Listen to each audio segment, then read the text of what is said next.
It's Friday, January 31st, 2020. Roland Martin is traveling today. I'm Amisha Cross, standing in for guest host Ray Baker, who's on his way, but stuck in traffic. Here's what's coming up on Roland Martin Unfiltered. Arguments for witnesses in the impeachment trial of Donald Trump continue. We'll take you inside. D.C. statehood will be voted on next week for the first time since 1993. Neo-Nazis are being fined $13 million for targeting Andrew Gillum, Stacey Abrams with racist robocalls. And journalist Gwen Ifill has been honored with the Postal Service's Black Heritage Forever stamp. And a crazy white man robs a bank in blackface. Plus, the Texas teen who refused to cut his dreadlocks is going to the Oscars. It's time to bring the funk on Roland Martin Unfiltered. Let's go. He's got it. Whatever the miss, he's on it. Whatever it is, he's got the scoop, the fact, the find. And when it breaks, he's right on time and it's rolling. Best believe he's knowing. Putting it down from sports to news to politics. With entertainment just for kicks, he's rolling. It's Uncle Roro, y'all. It's Roland Martin, rolling with Roland now. He's funky, he's fresh, he's real, the best, you know he's Roland Martin now.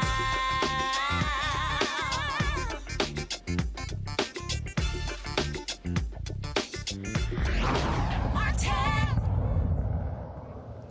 The Senate voted not to call witnesses in President Donald Trump's impeachment trial this afternoon, ushering in the final phase of the proceedings, with a vote to acquit or convict Trump possibly coming in as late as Wednesday.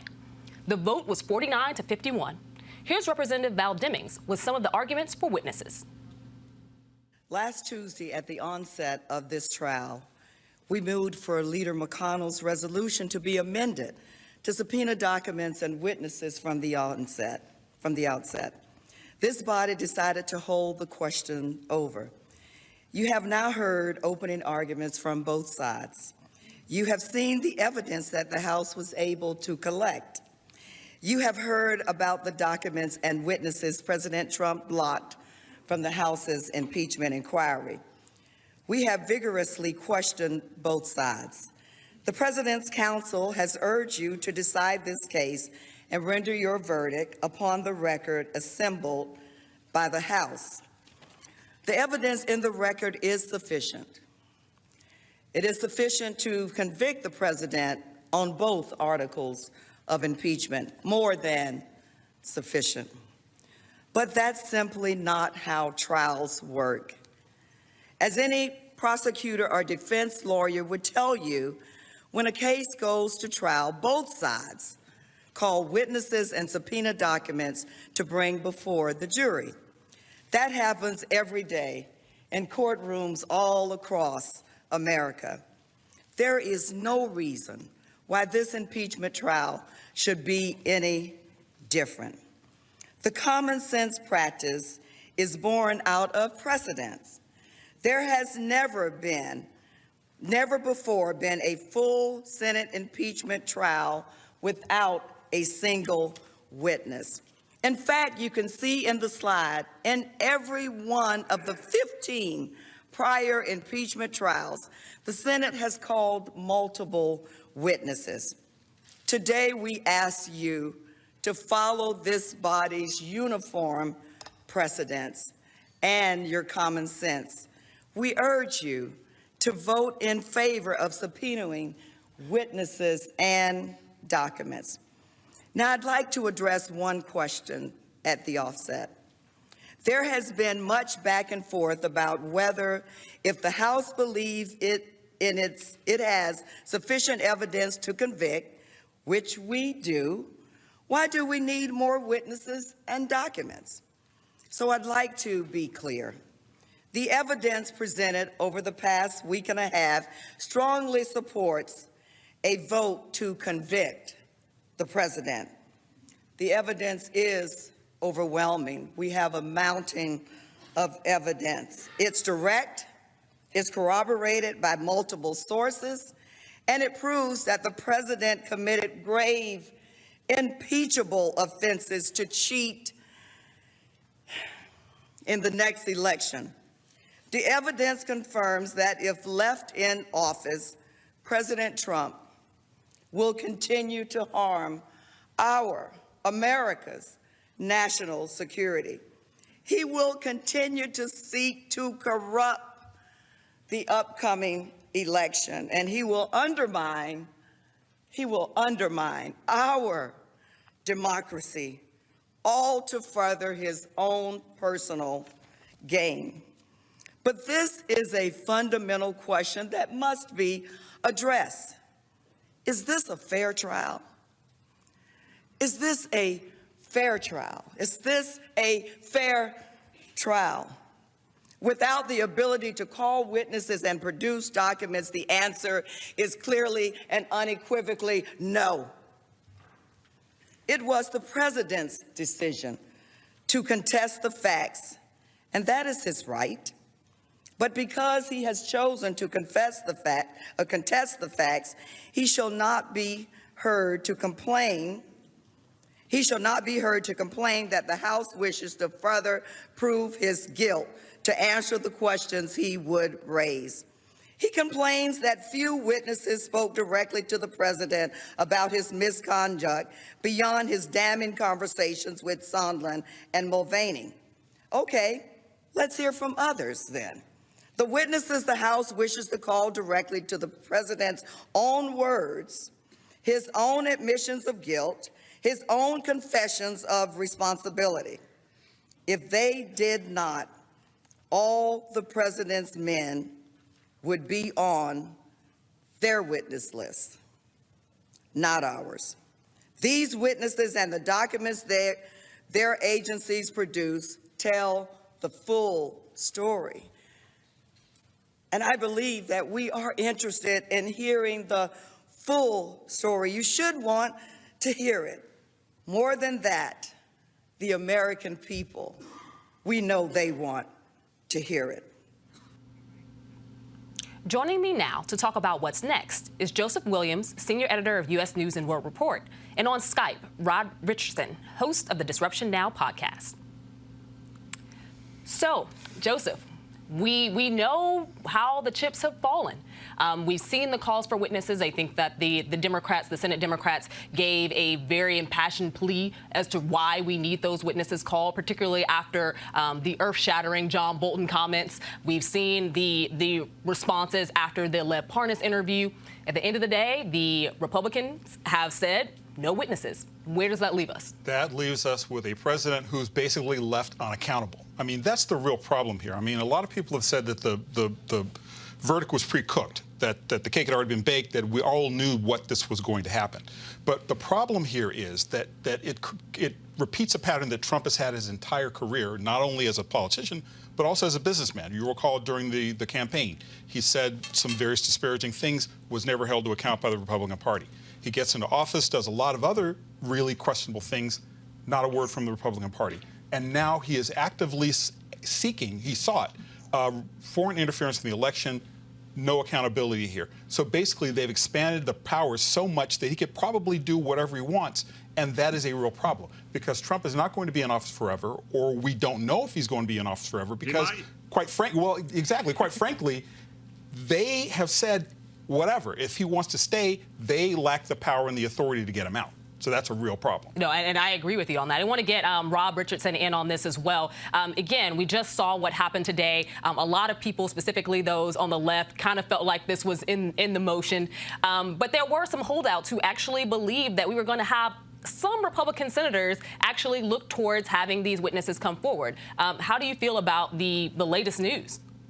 Well, these holdouts, I don't know what they were looking at or who they were talking to. So, look, I mean, I don't know these folks that really had this view that Republicans were going to actually come at this in a fair way.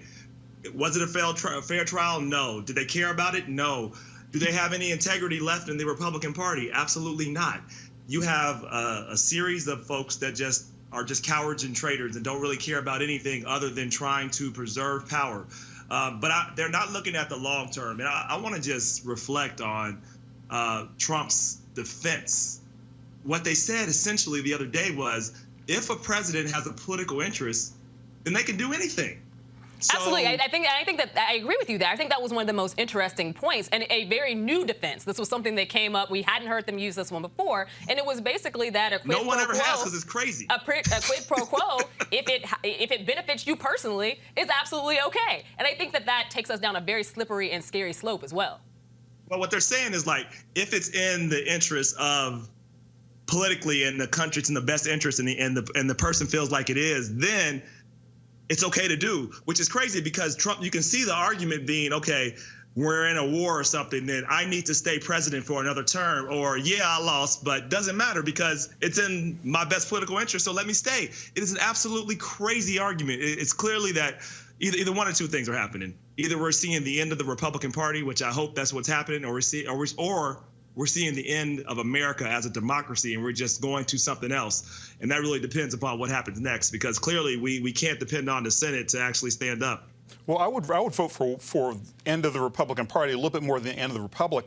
Although it's really easy to see from here if you squint, right? The end of democracy. The point is that we've been here before, right? FDR in the late 30s was trying to pack the courts, and the Republican Party rose up and said, hey, not fair. And even some Democrats kind of grumbled, you're edging a little towards dictatorship. But I would argue that we've reached beyond that point in the sense that we have a Republican Party that, regardless of what this president has done, is not willing to push back at all. That's exactly right. I mean, the point is that in FDR's case, the institutions held him back. The House, the Senate, the judiciary all said, you can't really do that.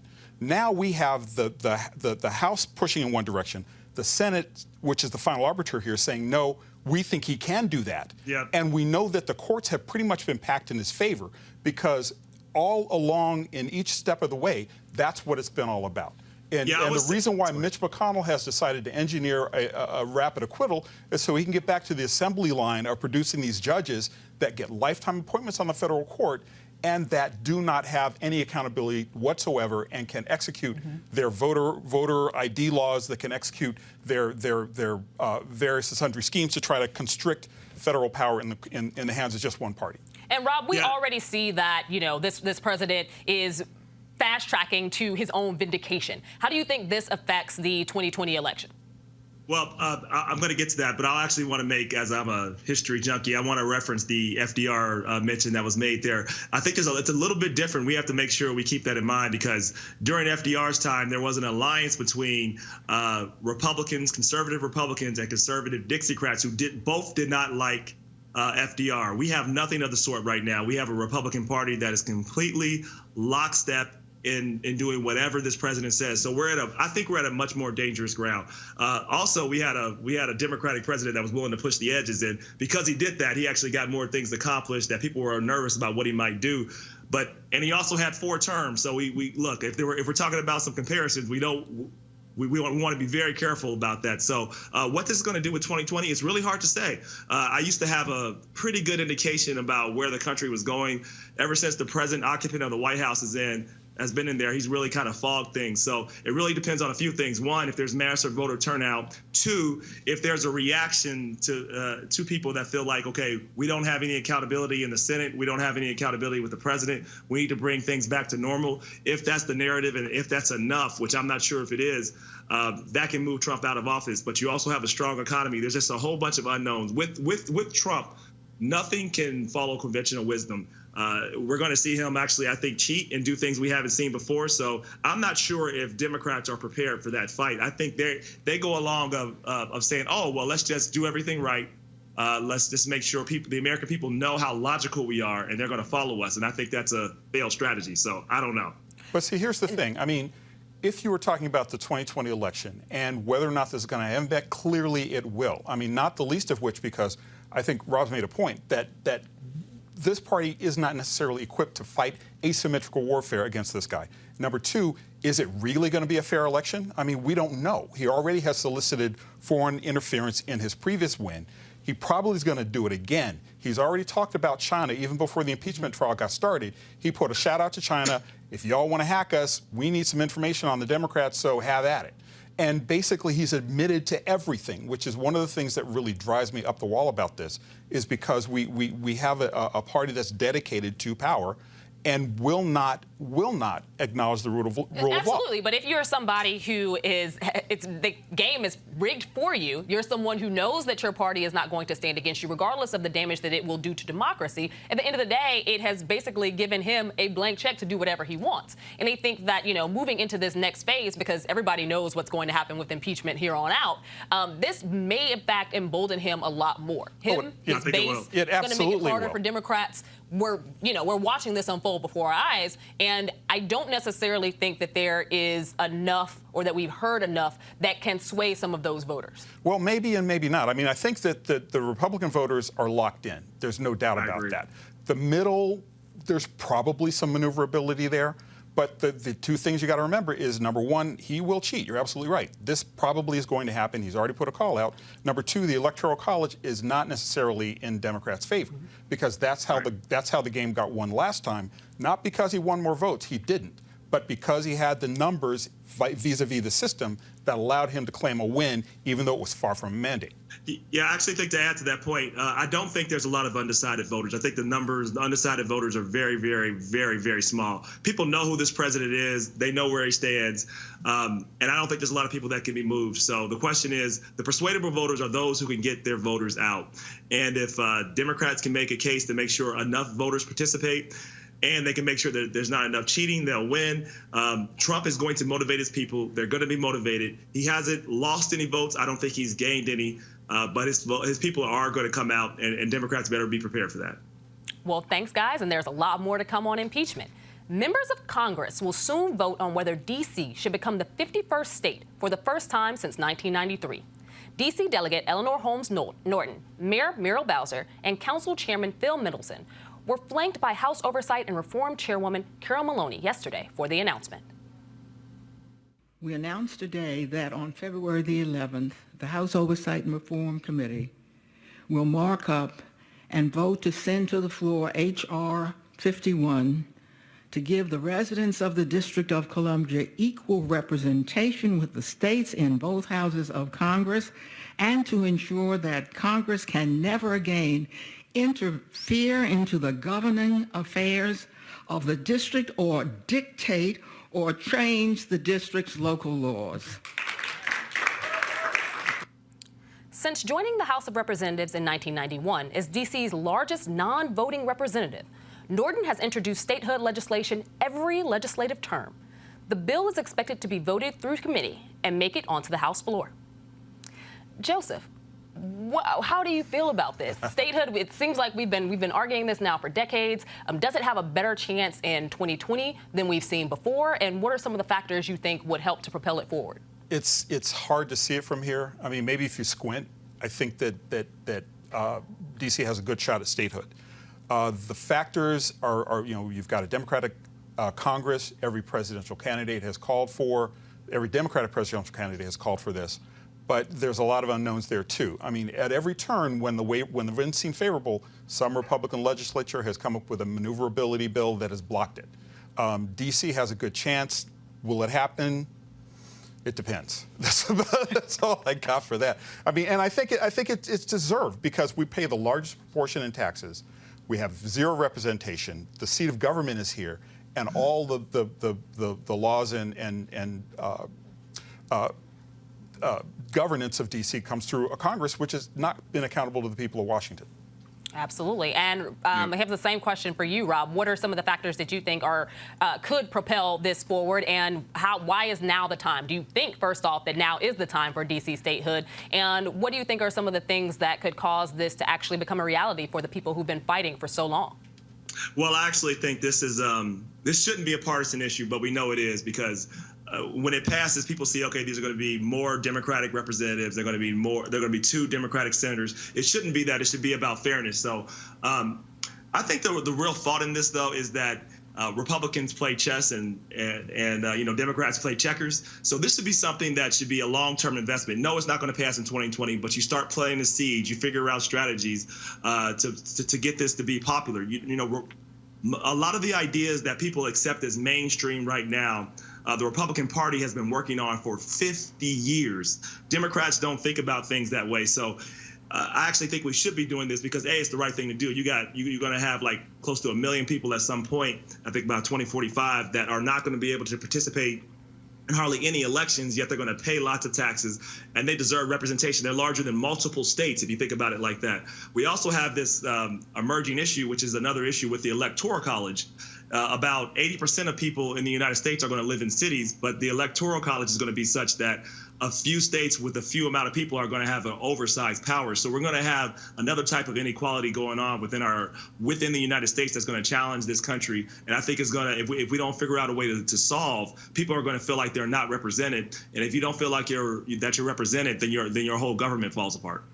And Joseph, the landscape of D.C. has changed dramatically since the 90s. How do you think that would affect D.C. pursuing statehood? Well, it's helped.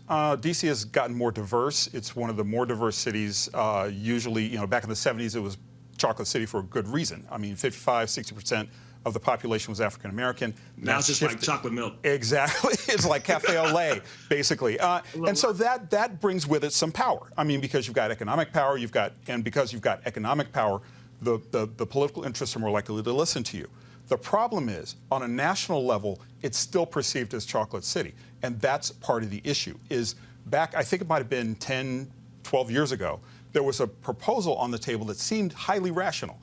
Utah, another low population, large state, would get 2 additional delegates if D.C. gets statehood. Seemed like a pretty good broker. The Republicans get something, the Democrats get something. It got nixed at the last minute, mainly because the white Republican Congress, I think it was a Republican majority of Congress at that point, it's like no dice. We're simply not going to let this black state into the union. So I think the racial dynamics and history dynamics have a lot to do with it here. Absolutely. And are there any things that you feel, Rob, could actually help to get more people not only in D.C. but also outside of D.C. to rally around this cause? I do. I think you gotta have a strategy long term and think about how you message this. We now have the technology to target people. It's part of what I do, right? You can have that. You can have companies target people to make them understand why this is not only unfair, but it's more American to have it this way. And you figure out how to target people from different populations. You have a long-term plan. It'll be like a 10-year plan. But instead of just saying we need statehood, and just hope that people understand it, there needs to be some investment long-term. There needs to be a communication strategy, and it should be implemented, funded, because it's worth it. I think Democrats get caught up in presidential and federal elections. Very important, but it's very short-term thinking. In order to really address things, we need some fundamental structural changes. This is one example of many that folks have to invest in the long run, and just can't just try to say, okay, we just need to focus on who's running for president or who's running for federal office. There's a lot of structural things that need to be looked at in order to have a more substantial impact. And with that, we're going to take a short break, and we'll be right back.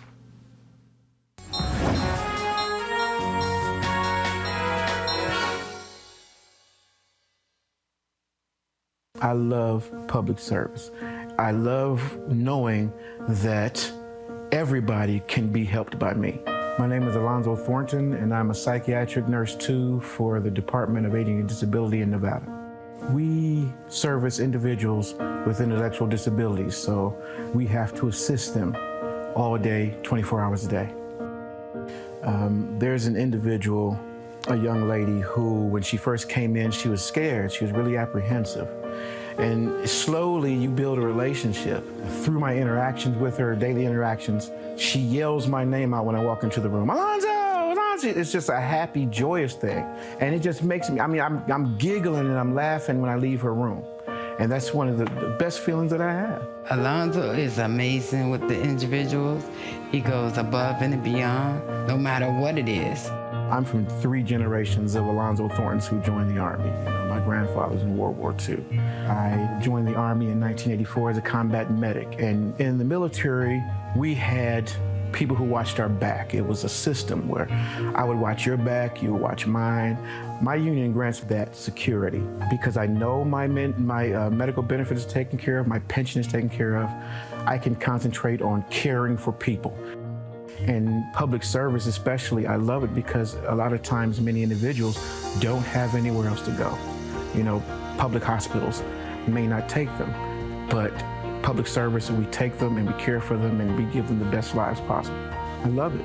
I don't see myself going into anything else. Every time I see someone prosper because of something that I did or I've done, or I see another person get into healthcare because of my encouragement, it just makes me know that this was worthwhile, and any trials that I'm going through, it's worth it.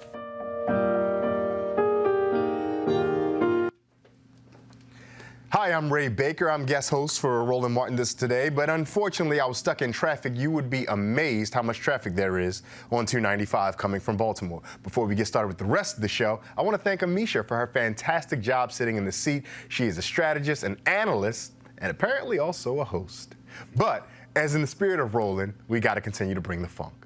And in that vein, let me tell you all about the neo-Nazi podcaster Scott Rose of Idaho, who's being fined $12.9 million for harassing Andrew Gillum supporters with racist robocalls during his 2018 Florida gubernatorial campaign.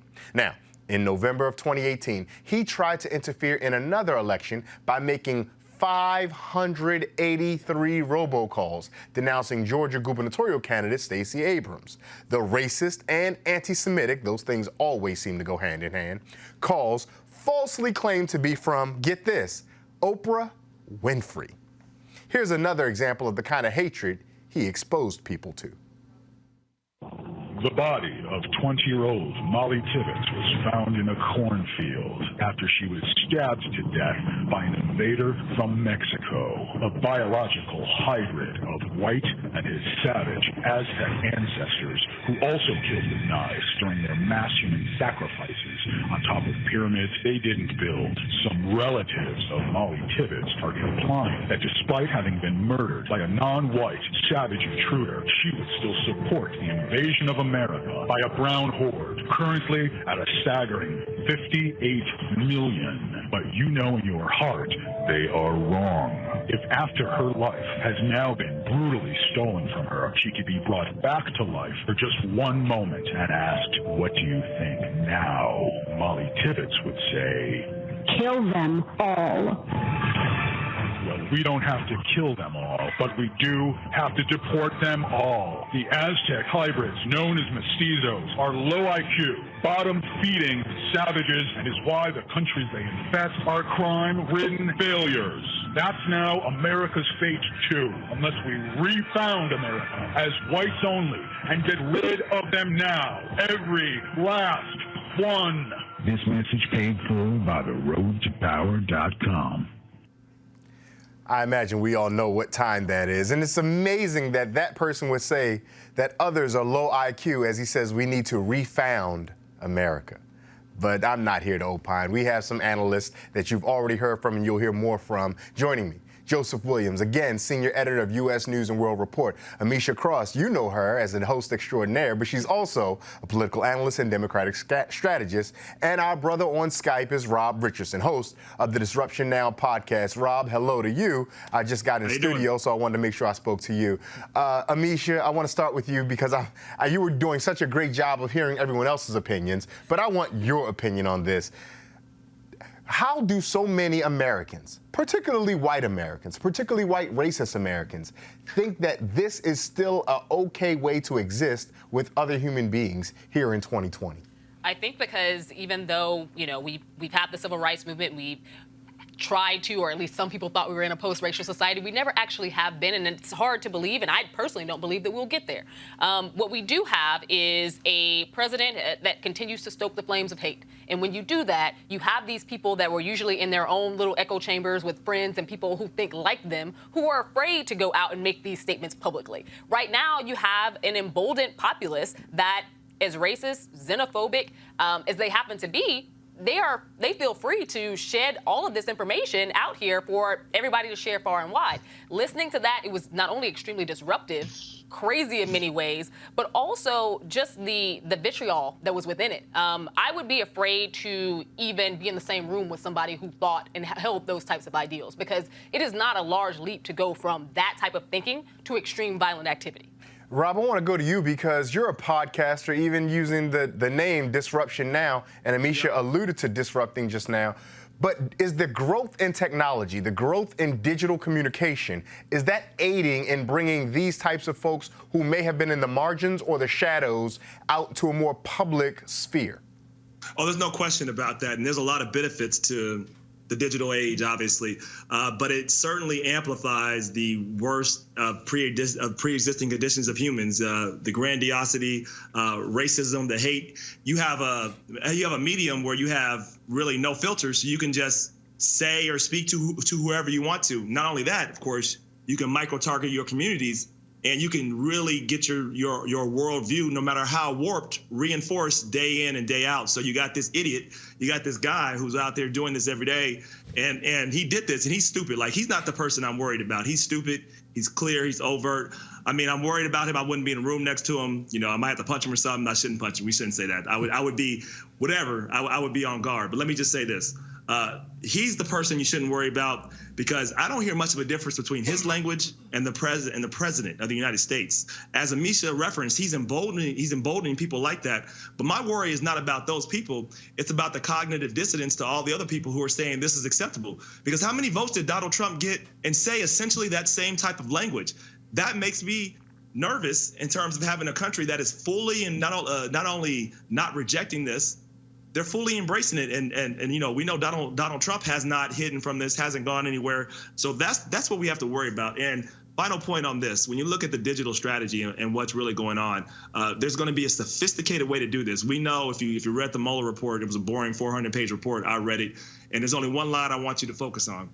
I want you to focus on what Russia did in targeting racial resentment and targeting black people. Here's what they did very, very simply. One, they paid black people to take martial arts. Think about this for a minute. And then they would only pay them when they would post those pictures of martial artists, and then they would send those pictures to insecure white people to say, these black people are coming after you. That's one. The other side of that is they dissuaded black voters by going after Hillary Clinton, and then Democrats and everybody are surprised because they know they didn't really do any digital strategy, and they spent all their money on TV while Trump and the Republicans micro-targeted their communities. So yes, it's a really big concern. I don't think people have really paid enough attention to that, and in a way, we're just reinforcing our own realities. And people are people are believing things no matter how crazy, no matter how outlandish. But this isn't new. The whole trope of savage, racist, savage, rapist brutality is something that has been used for black and brown people for generations in this country. I think that obviously, you know, this president has stoked the flames of hate, but we can't act like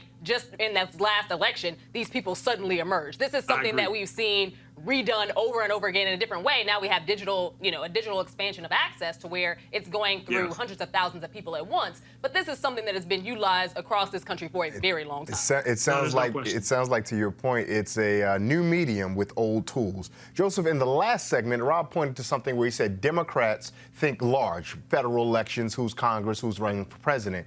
But a lot of the winning is done in those smaller elections, in both down-ballot elections, judge elections, and even in our state houses. But here we've seen, and we know from what happened in Georgia, when the then Secretary of State, who's now the governor there, kicked off nearly 70,000 eligible voters and overwhelmingly likely Democrat. We know about the infiltrations in Florida, where so many eligible voters who are likely Democrats weren't able to vote.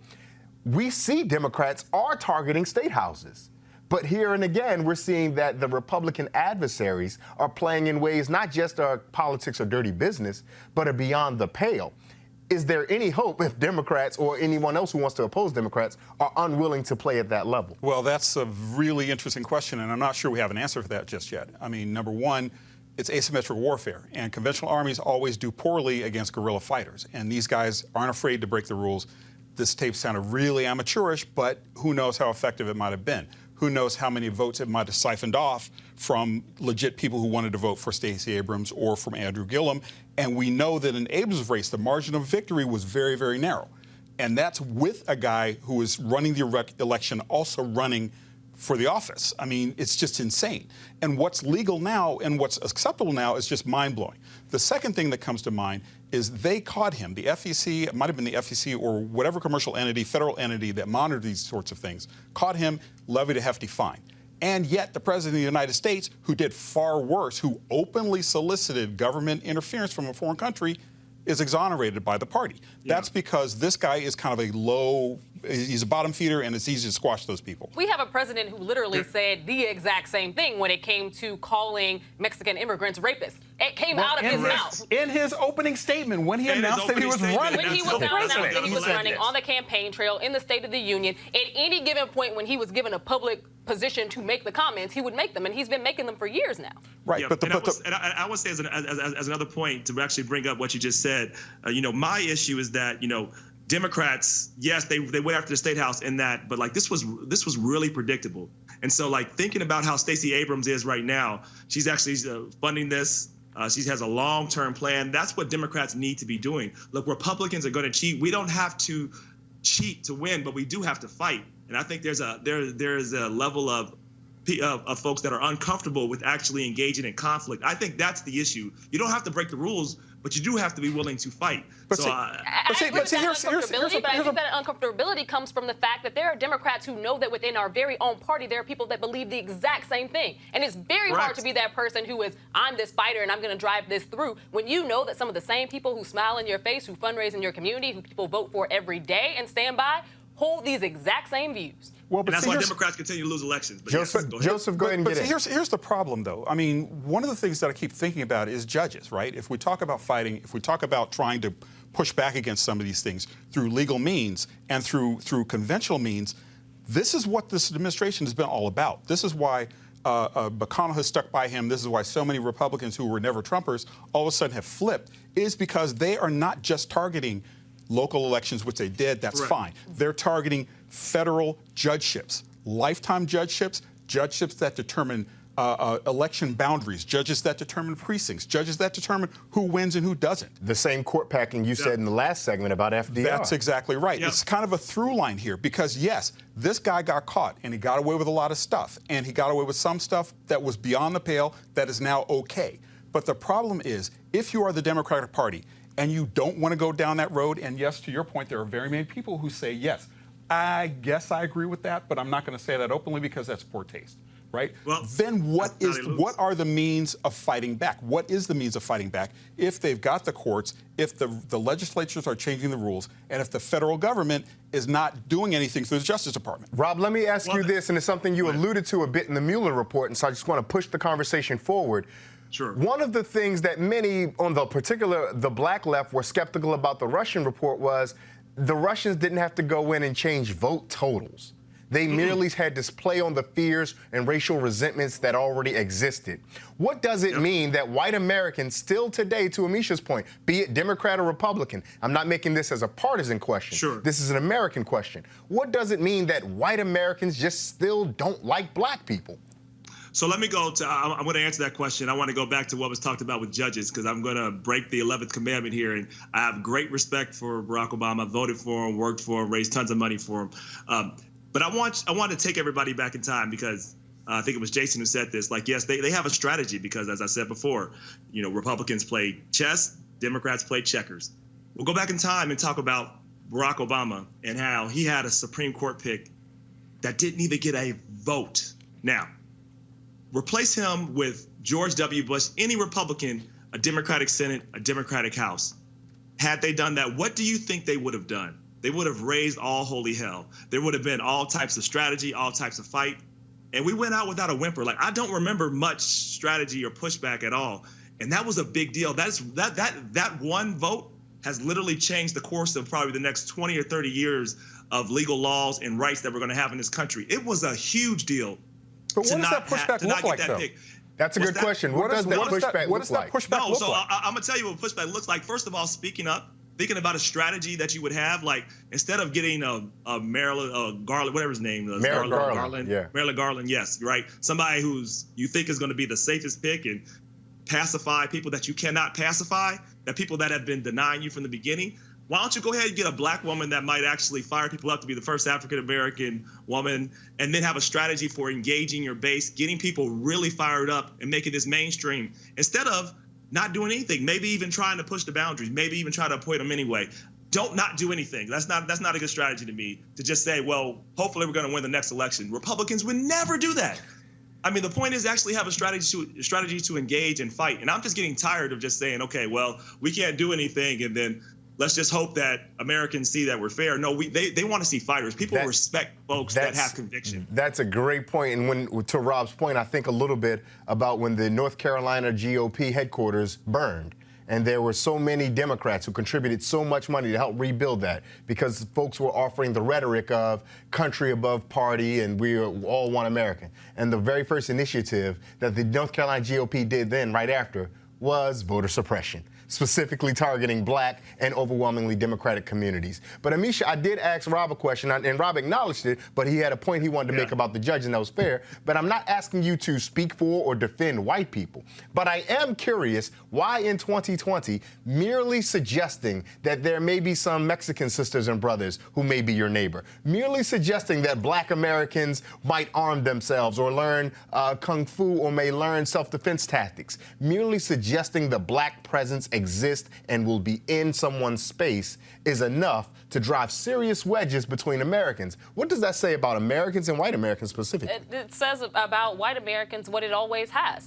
This nation was founded upon a hierarchical system, and that hierarchical system kept black and brown people at the bottom. It kept black people as subhuman entirely. I don't think that we have grown too far past that. And when white America, by and large, starts to feel threatened, what we're seeing is the expansion of the brown race across this country. When they start to feel threatened, when they feel as though they actually have to compete for things, when they feel as though at this point that they may be outnumbered, that, you know, brown people are going to start voting in larger number, they're going to start participating in larger number. That threatens the very hierarchy and the esteem that they have for so long reinforced across this country. And I think that they will do almost anything to make sure that they don't move their place. Joseph, I'm going to give you the last word on this. You asked a good question, and we're still kind of trying to search for an answer. We see and understand Republicans are playing outside the lines by so much, but Democrats, to Rob's point, do at least have to fight.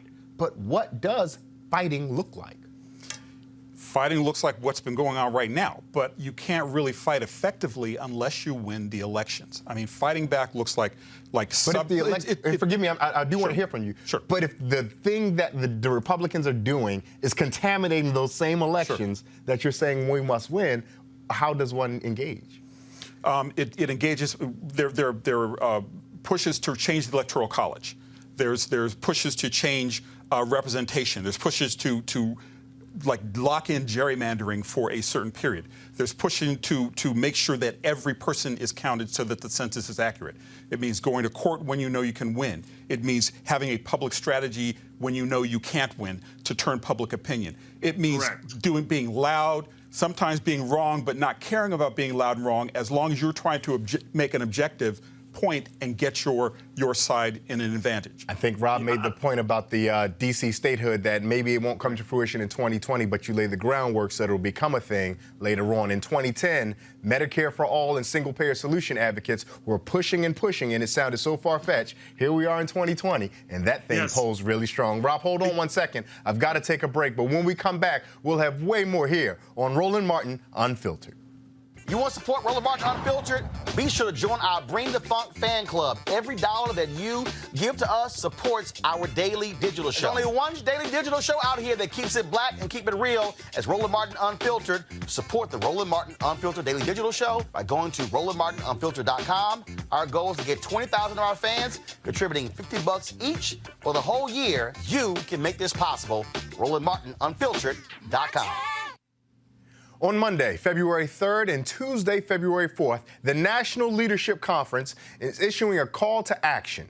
Next year will be a critical year for the nation and a year of existential threats for the African American community, for the potential continuation of devastating Trump administration policies, to a census cynically designed to undercut our community, to national, state, and local elections. The African American community needs to be organized and assert the full force and power of our communities, including electing people who will champion our interests. The conference will be called with a sense of urgency that concludes with a specific action plan for African American leaders to take back to their communities. During the early years of the CBC, the caucus periodically convened African American leaders from around the nation to tackle different issues or respond to various crises. As the nation, and in particular our community, is experiencing the most hostile administration since the 1950s, the time is right again for the CBC to step up and convene leaders from around the nation. The goals are to initiate a CBC-led national call to action to mobilize African-American participation in the 2020 census, voting rights, and the CBC legislative agenda, to promote and support other organizational efforts affecting the African-American populations like labor, students, local elected officials, and faith communities. The Future of Black America, a call to action. A 2-day conference will be held at the nation's capital and will include plenary sessions and workshops covering key issues. The CBC will take the lead in moderating and facilitating, but leaders from around the nation will be invited to present the issues, strategies, and work from various communities. The conference will begin with an off-site political session and a full day of plenaries and workshops. For more information, go to cbc.house.gov/2020 Summit. Again, cbc.house.gov/2020 Summit. No charcoal grills are allowed. I'm white. I got you, Carl. Illegally selling water without a permit On my property. Whoa! Hey! You don't live here. I'm uncomfortable. You can tell the kind of folks like Scott Rose don't watch this show because they would take issue with something in the segment called Crazy Ass White People. However, we do know that a manhunt is on for a racist white suspect who held up a bank in Maryland while disguised in blackface. Yes, you heard that correctly. The robbery occurred at PNC Bank in Perryville, Maryland, about 43 miles northeast of Baltimore, just below Pennsylvania. The teller, who was robbed initially, described the robber as black. Again, white people, look at the picture. That's clearly not a black person. But after investigators reviewed security footage, they noticed the crook's white skin between his right gloved hand and jacket sleeve. Thankfully, no one was injured in the heist. Joseph, you write for U.S. World News Report. That means you've had some colleagues who may not be black once or twice. A few, yeah. And I'm not going to designate you ambassador of white people. No, that would be a honorific I would not happily decline. But as the black community's emissary into that nation, what are folks doing? You asked the question last segment, right? Why do they still hate us? That's why. Because it's easy to blame it's easy to blame things on African Americans. It's easy to, you have the image in your mind, it was a black suspect. The guy clearly is white. And a lot of white people, I think there was a statistic that I remember some years ago that every black person probably has at least 2 white friends, and the majority of white people don't even have a friend of another race. So it's easy to disconnect and become the other. Hence, a white woman, white teller presumably, looks at this as, that's a black guy, until she sees the patch of skin between his wrist. Oh, wait a minute. And white men have always been too willing to blame stuff. And I mean, Susan Smith, the Boston, there was a case in Boston where you could go on and on. Yeah. Misha, we see this happen, right? And the thing is, robbers and criminals know, you know what? If I pretend to be black, it'll work. And that seems to be very consistent with white Americans, because even if we think back to the founding, then when they dumped the tea in the Boston Harbor, they didn't even have the audacity to defiantly do it themselves. They dressed as our indigenous sisters and brothers to do it. It's frustrating, confounding. I would laugh if it wasn't such a horrid situation. At the end of the day, the part that disturbs me the most about that video is that the teller actually said that it was a black man. Anybody watching this knows that this was somebody in blackface. Nothing about that man was black. Even if you didn't see the space between his glove and his wrist, nothing about this was black. So I think that was disturbing in and of itself. But also the intensity that a lot of people across white America have to always place criminality on black individuals. And I think that this speaks more to that than anything else, because it is easier to swallow that a black man could do something like this for them than it is for the expectation that it could happen from somebody who looks just like you. Rob, I'm going to come to you. Before this story came out, though, we saw just recently that Maryland was named, if not the, but one of the least racist states in the union. I suppose that means Stevie Wonder is the most well-seeing person in a particular room of those who aren't able to see. However, I'm curious, though, For folks who see Maryland and see this and they think, wait, didn't Maryland fight on the Union side? Doesn't Baltimore have an overwhelming black population? Don't they always go Democrat? What does that tell us about some of these labels that we often associate with race? Yeah, so this is just a clear example, particularly looking at the teller's the teller's first statement that, oh, this was a black man, that no one can be colorblind. I hate the term when people say that I'm colorblind because, one, you're not, clearly. And if you are colorblind, what that means is you just don't see us. You don't see our experience, but you do see a color because she said he was black. And he's not black. She just saw black and just assumed that it was black because in our head, it's subconsciously there. You know, the construct of racism is so ingrained in the DNA that it's going to take, I think it's going to take centuries to really get it out of us. If we can't get it out of us, and we have to continue to work to make sure that we do that. So just because you vote Democrat, just because you voted for Barack Obama and whatever, just because you have a black friend, you might have two black friends. You are still susceptible to being racist. And that includes black people too. We're often harder on black people than even white people are. I enjoy this. When I see it, I think about that person pretending to be a black person. I think about the memes that I see on Twitter where it has the actor from Boardwalk Empire whose name is escaping me right now. He has a skateboard on his shoulder. Hello, fellow kids. Let's all go hang out and do teenage things, fellow teenagers. Yes, I am a black man. Well, it's interesting. You asked about what this says about the state of Maryland, how liberal it is. I mean, that Perryville is about 20 miles from where my parents live in Harford County. Harford County used to be a sundown area. I mean, it is not, I mean, Maryland has a reputation, but there are people who are living on the Eastern Shore, including my father, who's from there. They will tell you it is just as bad as Alabama in some places. And we have to learn to stop separating racism by whether it's liberal or conservative. At the end of the day, racism knows no political party. You can be in a city that is as liberal as New York City. You could be in Chicago, where I'm from. And at the end of the day, there are white people who voted for President Obama twice who don't want little black children going to school with theirs. So I think that we have to think beyond the political parties and think about where we are as a nation when it comes to our race issues. And in both of those cities you just mentioned, ask the black people if the police are as liberal as we think. We've got to take another break, and we'll be right back with more Roland Martin Unfiltered. You want to check out Roland Martin Unfiltered? YouTube.com/Roland S. Martin. And subscribe to our YouTube channel. There's only one daily digital show out here that keeps it black and keep it real. It's Roland Martin Unfiltered. See that name right there? Roland Martin Unfiltered. Like, share, and subscribe to our YouTube channel. That's youtube.com/Roland S. Martin. And don't forget to turn on your notifications so when we go live, you'll know it.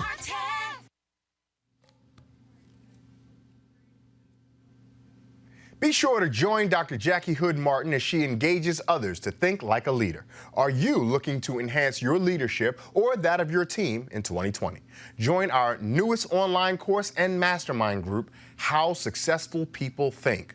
She will be your guide as you learn timeless leadership principles to apply to daily living. Now, the offer expires February 28th of this year, 2020. So be sure to register for and start on the online course today. That's going to be at www.livetolead.com/Leesburg. www.livetolead.com/Leesburg. It's right here.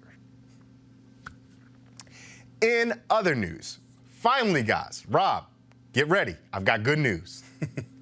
Texas teen DeAndre Arnold, who was suspended because he refused to cut his locks, is going to the Oscars. The invitation comes from Matthew Cherry, the creator of the Oscar-nominated short film Hair Love, along with former NBA player Dwayne Wade and his wife, actress Gabrielle Union, who are producers on the animated film. Here's how they let him know. Hey, DeAndre, I'm Gabrielle Union, and I am one of the producers of the Oscar-nominated animated short film Hair Love. And when we heard about this amazing story of a young black father with long, beautiful locks just trying to figure out how to do his daughter's hair, we knew that we had to support any way we could. We had to get involved any way we could. The same way as when we heard about your story and you just wanting to wear your hair the way you want at school, and all the scrutiny that you faced and how unwavering you have been in standing up for yourself, we also knew that we had to get involved. What's up, DeAndre, man? This is Dwayne Wade. My wife, Gabrielle, said we are big fans. We follow you. We love the way that you carry yourself. and we wanted to do something special for you. So you and your family can get ready to come out to LA. We're going to cover all travel, all hotel. You and your mother, Sandy, are the official guests of the Oscar-nominated team behind Hair Love at the 2020 Academy Awards this Sunday, man. So get ready. You're going to the Oscars, bud. Hey, DeAndre. This is Matthew. We're so excited for you to be our guest at the Oscars next week. And because we don't want you to worry about what you're going to be looking like on the red carpet, our partners at Dove are going to be giving you and your mother the red carpet treatment and take care of your Oscar tickets, plus provide full wardrobe and glam for the big night. DeAndre, you're such a good kid, and we've all been so inspired by your story, and this is the very least we can do to thank you for standing up for yourself and for your right to wear your natural hair at school. We look forward to seeing you next weekend, and keep up the good work. I look forward to meeting you. Things just keep getting better for DeAndre. He's also going to get $20,000 from Ellen DeGeneres and Alicia Keys toward his college education. Won't folks learn racism doesn't win? Furthermore, in the historic black church where she worshiped, the late journalist Gwen Ifill was remembered with a new black heritage stamp in a ceremony featuring dignitaries of the church, politics, and journalism. Ifill was the first African-American and first woman to moderate a major television news analysis show. She died tragically young at the age of 61 in 2016 after a cancer diagnosis. She was the moderator and managing editor of Washington Week and a senior political correspondent for the NewsHour with Jim Lehrer. She became co-anchor of the PBS NewsHour and part of the first all-female team to anchor a national nightly news program. The honor is more than well-deserved. Well, that concludes today's edition of Roland Martin Unfiltered. Just want to give a quick shout out to our brothers and sisters from Tuskegee University, home of Lionel Richie, home of Amelia Boynton, and so many other brilliant, beautiful black scholars. We love the fertile soil of Alabama, providing education for our folks down there. Thank you for joining us. Thank you for all the panelists, and thank you for Amisha again for sitting in this host seat for me when I was stuck in traffic. She did a fantastic job. Be sure to tune in on Monday at 6 when Roland will be right here back into the studio. Until then, in parting, let us remember the words of the Yoruba proverb that if we stand tall, it is because we stand on the backs of those who came before us. And Roland, with 2 Sigmas up here, one time for you, good brother. Blue 5. Until then, enjoy your weekend.